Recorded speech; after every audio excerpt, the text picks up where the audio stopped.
Welcome back. So today we get to talk about one of my favorite topics, Rob, vanity metrics, right? Are they killing the growth or is it what's necessary? I think there's a common myth that, the more likes, the more followers, the more clicks means growth. But let's really talk about what really moves the needle. From your perspective, what are you seeing with these metrics? Like what really does work with these vanity metrics? I'll start with what doesn't work, which is big numbers, big numbers. I mean, there is, I remember in the early days of the internet, people always used to talk about page impressions, and you always came up with a figure that was in the kind of high tens of thousands or millions, and it all looked good, but people didn't really understand what it means. And obviously, that's now no longer the case. But you look at things like LinkedIn, and you may have tens and tens of thousands of followers, but the number of followers, that doesn't really matter. It is whether it is your target audience that is following you and is responding to you. And certainly in the case of B2B and professional services, the actual numbers of customers that you need to interact with to make a sustainable business doesn't always have to be tens of thousands or millions. It can actually, for a medium-sized business, you may only be talking about a few hundred successful customers that you're working with.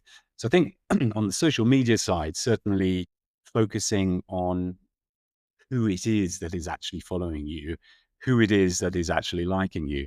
Um, when you kind of go over to the website site, where you have people downloading documents or visiting the website, again, it's the same principle. There's big numbers there. There always are. But again, it is who is it? Who is it that is downloading the documents? What is the follow up that is happening? And what is the conversion rate between who is providing that marketing qualified lead and turning that actually into a real sales lead?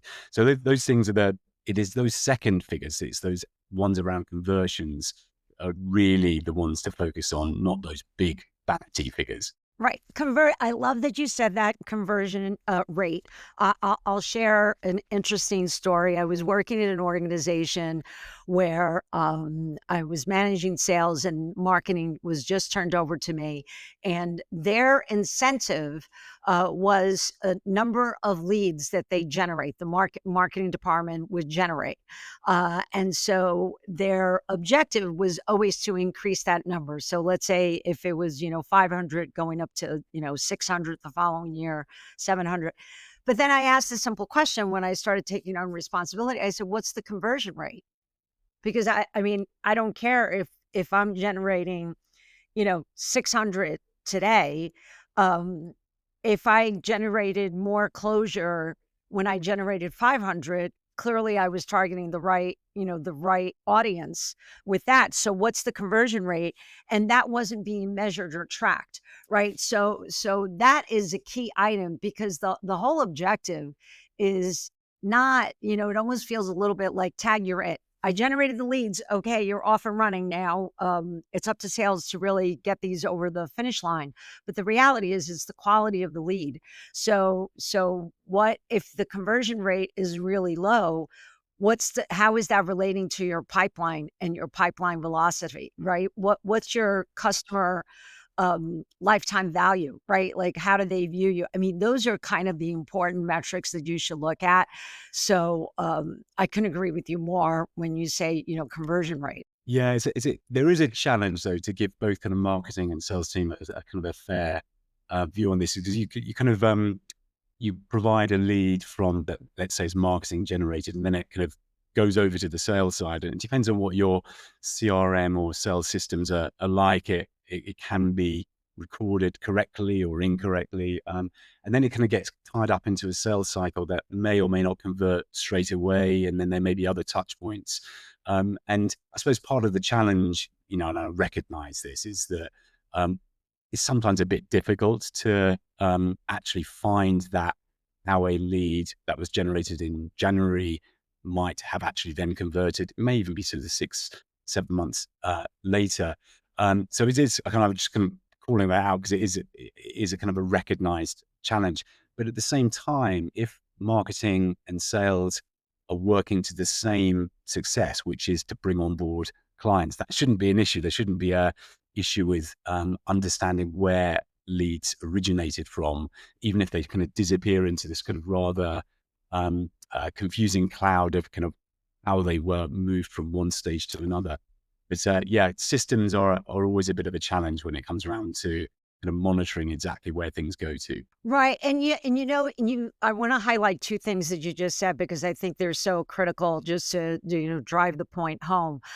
As far as the systems that are utilized and the accuracy of the data going into the systems, I think that's so critical. And this is where sales leadership plays a role in making sure that once marketing has created an MQL, marketing qualified lead that turns into a sales qualified lead, that it's being tracked. So therefore, like that, the whole story behind that particular lead and opportunity, the entire journey of that, touch point with that particular prospect that turns into a client.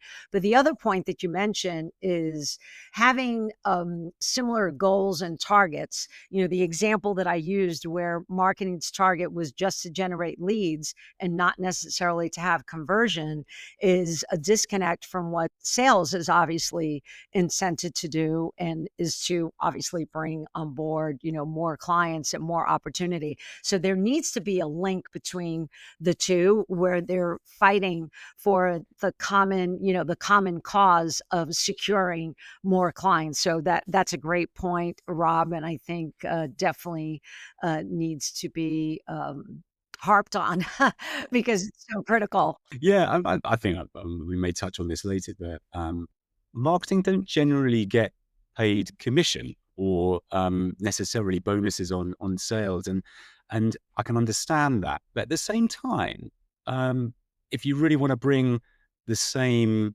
vision of those two competencies together, having something that also brings compensation reward similarly together in one way does mean that marketing will be focusing on the figures that matter. It needs to be done carefully because marketing also need to focus on other things as well.